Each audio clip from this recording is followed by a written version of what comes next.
Essa nossa ignorância quanto aos novos códigos não é surpreendente. Levou séculos, depois da invenção da escrita, para que os escritores aprendessem que escrever significava narrar. Inicialmente, eles apenas contavam e descreviam cenas.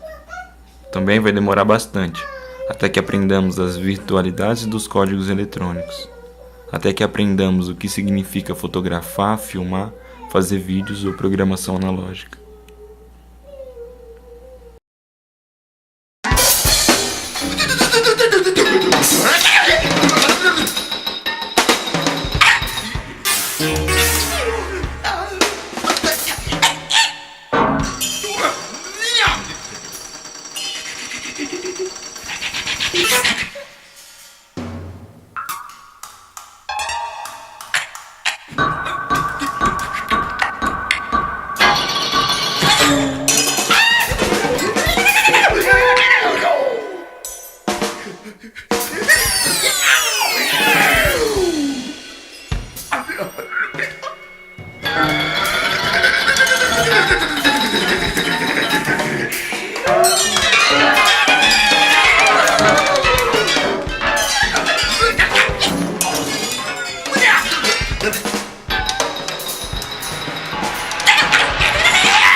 Tanto já se falou de civilização como se falou de barbárie, ou mesmo das duas como gêmeas siameses, que bebem de um mesmo vitelo, sua negativa positividade e vice-versa.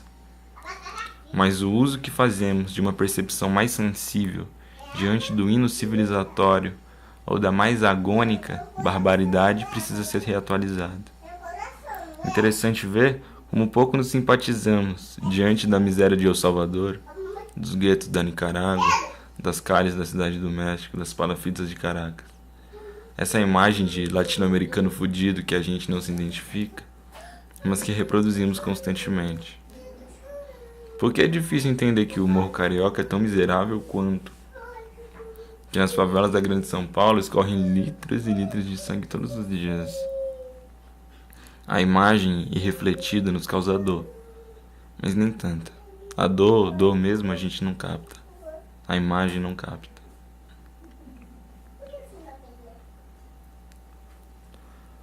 Antes só o verbo havia. E o verbo se fez carne, a carne se fez verbo, o verbo se fez imagem. As imagens tomaram um mundo de carne e de verbos, sob domínio da régua e mago. A propaganda, o marketing, a política, o cinema, a arte em geral, o sexo, o tempo, o espaço, o sangue, o afeto, o corpo, o movimento. O movimento é a imagem. As ciências humanas, contudo, sempre foi mais fácil. O jogo e o jugo.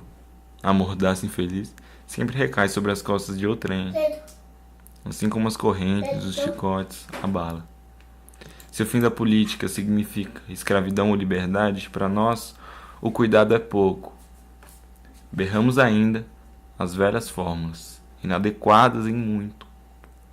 A corrida de imagens, a competição, o pódio, nesse mais corra, mais morra. Uma hora vem a hemorragia. O mundo codificado em que vivemos não mais significa processos, vir a ser. Ele não conta histórias, e viver nele não significa agir. O fato dele não significar mais isso é chamado de crise dos valores, pois nós ainda continuamos a ser programados por textos, ou seja, para a história, para a ciência, para o engajamento político, para a arte, para uma existência dramática. Nós lemos o mundo, por exemplo, lógica e matematicamente. Mas a nova geração, que é programada por imagens eletrônicas, não compartilha dos nossos valores. e ainda não sabemos os significados programados pelas imagens eletrônicas que nos circundam.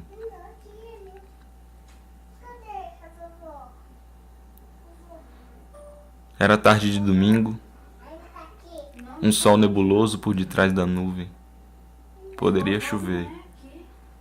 Nós sabíamos que haveria um desfile naquele dia, faltavam 2 horas.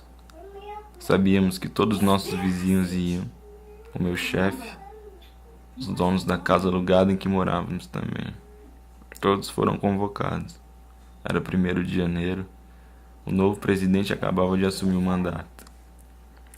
Ele estaria na avenida, no alto de um comboio cercado de militares e políticos. Todos iriam prestigiar o grande presidente, o pai do povo, homem de bem. Passaram em casa, bateram na janela. Opa, tudo bom? Nós tá indo, vocês vão? Minha garganta seca, rasgada, água, travo. Bom, vamos, daqui a pouco a gente sai. Dor. Então a gente se vê lá. Viva o presidente. Nós não iríamos. O fascismo, esse jogo de hastes, facais, cortantes e pegajosas, volte e meia volta para nos assolar. Nosso íntimo necessita cautela, principalmente quando os tempos tornam a este velho assombro. Essa é a imagem de dor.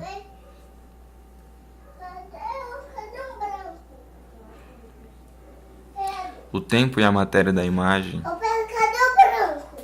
O branco. Não sei, filha. Não sei. Cadê? Não sei. Ele tá aí? Não, tá lá na mesa, tá na cama. Não. O tempo e a matéria da imagem, um ofuscamento, relâmpago, lapsos, passagens incógnitas nos mostram uma luz no fim de nosso espírito. Pós-moderno, pós-contemporâneo, pós-humano, pós-marxismo, pós-estruturalismo, pós-política, pós-história, pós. Vivemos diante de um eterno anjo benjaminiano, soterrado diante da montanha, o lixo, a aberrante humanidade. Túmulos, imagens de túmulos, online, virtude, reflexos em meandros. O tempo e a matéria da imagem, um deslumbre. Fogo nega-se aqui, cima, Nagasaki, Hiroshima. Sinto como se não houvesse escape, mas sempre há. A própria imagem do fim, em conteste. Morreremos abraçados, ao lado uns dos outros, abraçados em braçadeiras, em cadáveres de cinzas. Pós. Após o pó, o sol não nascerá para nós, se Deus quiser. A imagem da dor, o tempo da imagem, a duração, o afastamento necessário diante da imagem. Esse nosso primeiro olhar é sempre perigoso. Indrepater, Garemerradeira, Nanguete Inde, uma violência que incide sobre nós mesmos. Passagens esquecidas sobre o pó da memória. Um clique, um bom nuclear, um bom atômico, um bom espetáculo, clique, um tiro. Toda a nossa espacialidade aterradora, solene e múltipla diante de nossa positividade residual. Estaríamos nós perto do fim, dos fins? Rezemos para que sim. Não há o que ser dito aqui, nesse agora. Uma ausência constante, um líquido, um jorro, agouro, desses que preenchem o nosso corpo, diante da imagem incógnito, resíduo resistente, descarte. Tornamos ao antigo berro, ao ancestre, ao abnegado, ao abdicado. Abednego, Sadraque, Mesaque. Domínio entre a barbárie civil, nosso remorso quinderoso, judeu e cristão.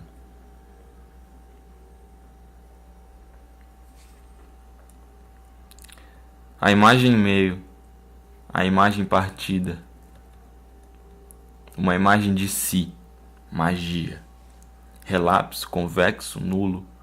Precisamos ainda desse fulcro epidérmico, imagético, para no mínimo sofrer um mínimo de dor, calamitoso, já que nosso espírito desabitou nosso corpo, e nosso corpo desabitou nosso espírito, só nos resta um último sopro vital, A imagem cumpre seu papel aqui, e aqui o seu papel é aquele de religar-nos ao mais víscero do animal que nos compõe. A imagem da dor, o vermelho RGB, que nos move ante ao noticiário televisivo, esse sangue que escorre, o vídeo da guerra, da decapitação, do genocídio, o crânio aberto, o peito explodido, a imagem sepulcro, do rótulo imediato, da criança fome, da Síria em resvalo, a imagem régia do vietnamita dinamitado, da guerra que engolfa, do pescoço cerrado, a imagem estupro, da cidade em alerta, do negro em jazigo, paliceu apátrida, Brasil potestade. Essa imagem recuo de um céu nebuloso, de um portão destrancado, pronto a ser arrombado, da menina ardósia, desfigura ao vivo e cores, a morte dores. Amores incorrem numa cidade nuclearmente criada para a erosão dos nossos sentidos.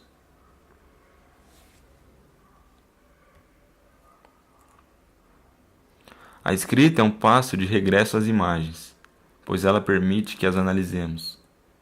Com esse passo, perdeu-se a fé nas imagens, a magia, e alcançou-se um nível de consciência que mais tarde conduziu à ciência e à tecnologia. Os códigos eletrônicos são um passo de volta aos textos, pois eles permitem que as imagens sejam compreendidas.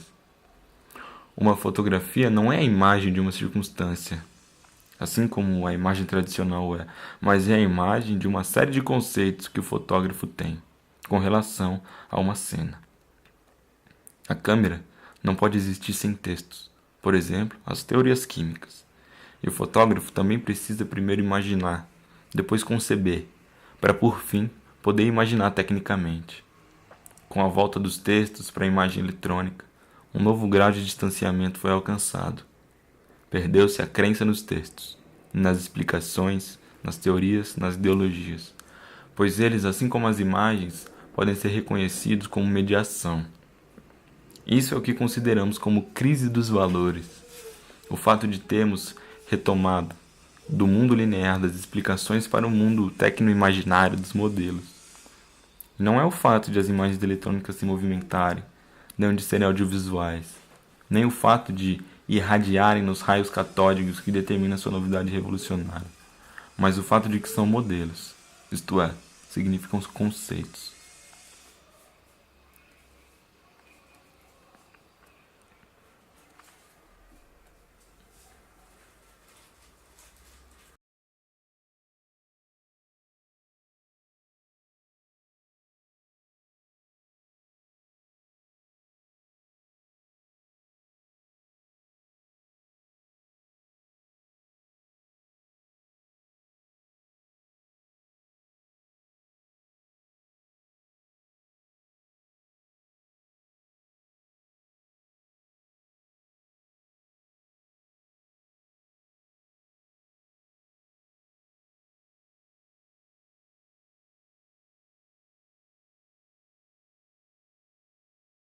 É duro saber que a sua vida não vale o que pensa. Mais duro ainda é saber que a vida daqueles que você ama também não valem tanto assim. A vida do pobre e o seu valor são grandezas proporcionais. O nada, a miséria absoluta do significante, a miséria do eu, a miséria do signo, o nada símbolo, o menos sobre menos. O bruto, abrupto corte que rasga o tal ego. Não temos tempo mais, o futuro escapole. O duro é saber que você vale menos que o salário mínimo e que honestidade é um blefe ligeiro. Enquanto o mundo todo desaba e marmorado no mormaço do capitalismo pós-industrial, financiarizado, mitológico e real e tal, elucubrado pela esquerda ou direita, a miséria cresce, o acúmulo se acumula cada vez mais. Engraçado isso. Fala-se que depois de Auschwitz, o mundo mudou. Os direitos humanos passaram a imperar e tal. Ó barbárie, diante de nossos olhos. O mundo inteiro vendo os judeus jogados em covas rasas, seus corpos raquíticos, seus olhos fundos. O absurdo, sim, o surdo abismo no qual os homens foram largados, o buraco para seu abate, lacrimejaram as lentes de todos. Mas pensou-se que o humano passaria a se dar valor, que a vida se ressignificaria em novos termos e a humanidade renasceria das cinzas para um senso de vida comum, de um renovo na linguagem, na política, na educação. Novos devires de uma nova humanidade plena de si, que procuraria sanar os males de sua enfermidade política, o ódio visceral da raça, da classe, da terra, do medo. Utopias, enfim. Mas é duro saber que no final das contas pode virar Auschwitz e o caralho a quatro. Ninguém vai ligar se você morreu ou não. Se está bem ou mal, tanto faz. Dói. Dói saber. Mais ainda, que o valor que a gente dá pra gente não vale nada. E se vale, vale pouco. É duro. Mas também é foda dar valor no outro, sendo que ele vai durar igual você. Que a impotência dele diante do mundo em desabo é igual a sua. São Paulo, essa miríade infinita de gente que não acaba. A todo momento você tá junto de um monte de gente que você não conhece, que não vai contrair nenhum laço, afeto, contato, troca de olhar, amizade. Por efeito. Por efeito, as pessoas perdem valor. Nem dá tempo de dar significado a qualquer coisa. Não dá importância. É gente igual água na chuva.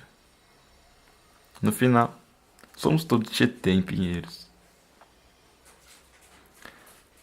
Mas eu acho mesmo que no final das contas a gente vai explodir essa porra desse planeta aqui. Vai matar todos os animais bonitos, a flora maravilhosa, a diversidade mineral e microscópica. Vai destruir o ser humano de uma vez por todas. Mas afinal, não seria mais justo acabar com a humanidade logo? E vão sobrar só uns poucos para contar a história. Os bilionários, os monstros do dinheiro, os donos da NASA. A todo momento a gente vê os caras querendo ir pra Marte, colonizar aquela porra, fazer base espacial e o caralho. A mais bruta declaração: a Terra que se foda. E que se fodam os terráqueos, a vida terrestre, a cultura, a história, as pessoas, tudo. Que se fodam, eles fuderam tudo. Eles que vivam um apocalipse entre eles. Que a chuva ácida corroa o couro cabeludo das cabeças deles. Que as mudanças climáticas destruam tudo. Que as guerras civis os destruam todos. Bando de burro.